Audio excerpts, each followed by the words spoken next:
আসসালামু আলাইকুম এভরিওয়ান, সবাই কেমন আছেন? আজকে আমরা আসলাম টাইংকারির ফুটিবিনিয়ার ভিতরে এবং আমরা এখন যে জায়গাটিতে দাঁড়িয়ে আছি এটা হচ্ছে ফুটিবিনিয়ার ভিতরে। সাথে আমাদের পিছনে যেই পাতাগুলো দেখা যাচ্ছে এটা হচ্ছে গোলপাতা।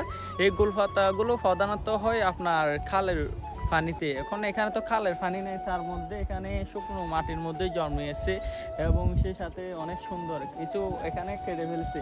আমরা এখানে যেগুলো কাটা দেখতেছি এগুলো মানুষ কেটে নিয়ে মানুষের ঘর তৈরি করতেছে এবং আমার বন্ধু আছে। তো তুমি কিছু বলো গোলপাতা নিয়ে। গোলপাতা বলতে আমি বোঝাই আপনাকে, এখানে নদী নাই, নদীর পাড়ও নাই।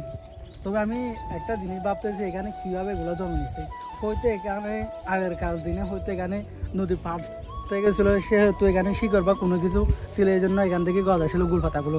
তবে এখানে যেগুলো কাটা মানে গোলপাতা যেগুলো কাটা দেখতে পাচ্ছেন আপনি, সেগুলা প্রধানত এখানকার মানুষ গড়ের ছাউনি হিসাবে ব্যবহার করতেছে বর্তমানে। তো আমি একদিক থেকে বলতে গেলে এটা একদমই উপকারী একটা মানে গোলপাতা একটা উপকারী একটা গাছ। তবে এটা আমাদের জন্য একটা উপকারী গাছ, আমি এতটুকু বলতে পারি।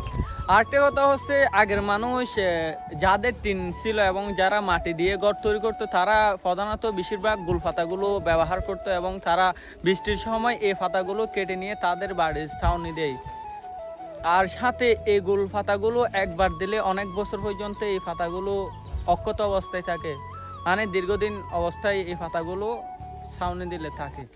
এবং সাথে আমরা এখানে যেগুলো দেখতেছি অনেক সুন্দর লাগে গোলপাতা, এবং এগুলো হচ্ছে মানুষের উপকারের জন্য। সাথে এগুলো প্রধানত থাকে পানিতে, আপনাদেরকে আবারও বলছিলাম এগুলো পানিতে। এখন বেশিরভাগ আমি দেখছি সুন্দরবনে, সাথে নাফ নদীর তীরে এবং বিভিন্ন খালে বিলে নদীর পাড়ে থাকে। এটা হচ্ছে নদী না, এটা হচ্ছে একদম মাঠে। এই যে আমরা এখন যেটা দেখতেছি এটা হচ্ছে মাঠ, এখানে কৃষি প্রধান এবং কৃষি চাষ করছে, এখন কেটে ফেলছে, ধান নিয়ে গেছে অলরেডি। এই আর কি আজকের ভিডিও এই পর্যন্ত। তো কমেন্ট বক্সে জানাবেন ভিডিওটা কেমন লাগছে। ভালো থাকবেন, সুস্থ থাকবেন এবং ন্যাচারাল ফটোগ্রাফার পেজের সাথে থাকবেন। ধন্যবাদ।